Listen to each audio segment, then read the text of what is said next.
হাসপাতালে গাফিলতি, সেই গাফিলতিতে শিশু মৃত্যু। সেখান থেকে রোগীদের বাড়ির তরফ থেকে ভাঙচুর, এরকম নানা খবর সামনে এসেছে এর আগে বহুবার, বা বলা যেতে পারে অনেকবার। তবে আজকের যে ঘটনা একেবারে তাজ্জব বনে যাবে না, যদিও শুধুমাত্র তাজ্জব বলা ভুল, গায়ের লোম একেবারে খাড়া হয়ে যাবে এই ঘটনা শোনার পরে। এবং যারা চাক্ষুষ এই ঘটনা নিজের চোখে দেখেছেন তাদের মুখ থেকে পুরো ঘটনা যখন আপনি শুনবেন আপনার হাত পা পুরো ঠান্ডা হয়ে যাবে। কি সেই ঘটনা?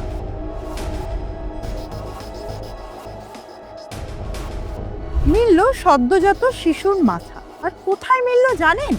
কুকুরের মুখে। কি অবাক হয়ে গেলেন? ভাবলেন এই কি আজগুবি গল্প হচ্ছে? একেবারেই নয়, এই ঘটনা সত্যিই ঘটেছে, কোনো গল্প নয় এটা। সেটাও দেখা গিয়েছে এক সরকারি সদর হাসপাতালের সামনে, উত্তরবঙ্গের এক হাসপাতালে। বেশ সুনাম আছে এই হাসপাতালের, সুনামধন্য এই হাসপাতাল। তবে সেই সুনামধন্য হাসপাতালে এই রকম ছবি সামনে এসেছে, অবাক করে দিচ্ছে প্রত্যক্ষদর্শীদের। আর একটু পরিষ্কার করে বলি তাহলে, শুনুন। সদ্যজাতর মাথা নিয়ে ঘুরে বেড়াচ্ছিল এক কুকুর। আর এই ঘটনাটি লক্ষ্য করা যায় জলপাইগুড়ি মেডিকেল কলেজে সদর হাসপাতালের ঠিক সামনে, বা মাদার অ্যান্ড চাইল্ড বিল্ডিংয়ের একেবারেই সামনে এই ঘটনা লক্ষ্য করা যায়।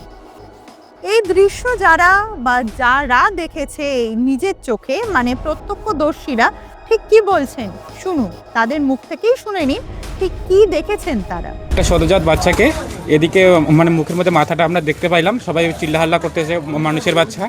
তখন আমরা সবাই মিলে কুকুরটাকে ইসে করে বাচ্চাটা ওখানে ফেলাই দিল। তারপর এত বড় একটা সরকারি হসপিটালে যে এরকম একটা ঘটনা হয়ে গেল, সবাই আতঙ্কিত হয়ে আছে। এখন বাচ্চাটা এই যে মাতৃমা গেট থেকে এদিক থেকে আসছে। হ্যাঁ, মাতৃমা। কি মনে হচ্ছে বাচ্চাটার বয়স বা কি? বাচ্চাটা তো সদ্যজাত শিশু মনে হচ্ছে। এটা তো এখানে তো বিশেষত সদ্যজাত শিশুই থাকে না, এখানে সদ্যজাত বাচ্চাগুলোই। অবস্থাটা কি ছিল? শুধু মাথাটা দেখতে পাইলাম আমরা, দেহটা দেখতে পাইলাম না। আমি বাইরে যাইতেছিলাম, তখন দেখি কুত্তা একটা টপলার মতন জিনিস ওইদিকে, ওই সামনে গেটের সামনে। তারপরে আমি বললাম যে এটা কি জিনিস বাবা, দাও তো দেখি। বাচ্চাটাকে দাঁড়া করে নিয়ে দেখছি বাচ্চার মাথা, আমি দেখে অবাক। তারপরে আমি ওই যে গার্ড যে ছিল ওনাকে বলছি কি, দাদা এদিকে আসেন। তারপর পাশে যতগুলো চেংড়া মেংড়া ছিল সবাই আমার পিছন দৌড়াই নিয়ে আসছে। আমিও কুত্তার পিছনে দৌড়াইছে। বাচ্চাটা আমার মার কাছে রাখি, দেখি কুত্তাটা এখানে ফেলাই দিয়ে গেছে। আপনি প্রথম দেখেছিলেন? হ্যাঁ, আমি প্রথম দেখছি। তারপরে আরো এই কাকুটা ছিল, আর ওই যে অনেকের চোখে পড়ছে। কিভাবে দেখলেন প্রথমে? প্রথমে আমি বাইরে এসে তো কুত্তাটা দেখি টপলার মতন জিনিসটা নিচে, তো আমি ফলো করে দেখি ভালো করে, তো দেখি এটা বাচ্চার মাথা। দেখি আমার শরীর পুরো কাঁপে উঠছে, কি জিনিস এটা, কিভাবে হইতে পারে? মানে এতগুলা গার্ড থাকতে হয়ে এটা হওয়া তো সম্ভব না, অসম্ভব। মানে আমাদেরকে যখন ঢুকতে দেয় টিকিট নিয়ে ঢুকতে হয়, একটা কুত্তা ঢুকে বাচ্চার মাথা কিভাবে নিয়ে আসতেছে, এটা তো এখন হাসপাতালের গার্ড বা যিনি দেখছেন ওনারাই বলতে পারবে। বলছি দিদি, কি মনে হচ্ছে এই যে যেটা দেখলেন, এটা কি এই হাসপাতালেরই? এটা এই হাসপাতালেরই হতে পারে, কেন এই হাসপাতাল থেকেই বাইরেছে। শুনলেন কি বললেন এই মহিলা? তিনি নাকি নিজের চোখে দেখেছেন জলপাইগুড়ি মেডিকেল কলেজের মাদার অ্যান্ড চাইল্ড হাবের মধ্যে থেকে কুকুরটিকে বের হতে। শুধু কুকুরটিকে তো তিনি দেখেননি, তিনি দেখেছেন কুকুরটা যখন বের হচ্ছিল তার মুখে ছিল সদ্যজাত শিশুর মাথা। মানে এর থেকে কি সামনে আসে? কর্মকাণ্ডটি ঘটেছে হাসপাতালের মধ্যে। কারণ যদি বাইরে থেকে কুকুরটা যেত, এই সদ্যজাতর মাথাটা মুখে করে নিয়ে কারুর না কারুর তো চোখে পড়তই। কারণ এটা তো আর চোখ এড়িয়ে যাওয়ার মতো ঘটনা নয়, একদমই নয়। এটা কারা বলছেন? প্রত্যক্ষদর্শীরা নিজেরাই বলছেন এই কথা। তাহলে ব্যাপারটা কি দাঁড়ালো? এবার বিষয়টা কিছুটা বোঝা গেল তো? এখানেই প্রশ্ন উঠছে হাসপাতালের নিরাপত্তা নিয়ে। যদিও এখানে সব থেকে যে বিষয়ের দিকে বেশি করে নজর দিতে হবে তা হলো কি বলছে হাসপাতাল কর্তৃপক্ষ।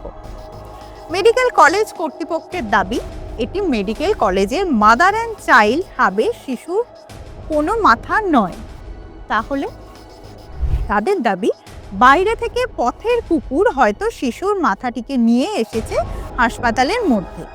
পুলিশের পাশাপাশি মেডিকেল কলেজ কর্তৃপক্ষের ঘটনা তারাই নিজেদের মতো একটা তদন্ত করছে নিজেদের মতো করে। এমএসভিপি কল্যাণ খান বলেন, পুলিশ বিষয়টিকে দেখছে। জলপাইগুড়ি মেডিকেল কলেজে সদর হাসপাতালের মাদার অ্যান্ড চাইল্ড হাবে এই ধরনের ঘটনায় রীতিমতো চাঞ্চল্য ছড়িয়েছে এলাকার মধ্যে। খবর পেয়ে ঘটনাস্থলে পৌঁছয় কোতোয়ালি থানার পুলিশ। সিসিটিভি ক্যামেরা দেখে তারা তদন্ত শুরু করেছে। কি সামনে আসছে, আদতে ঘটনাটা কি?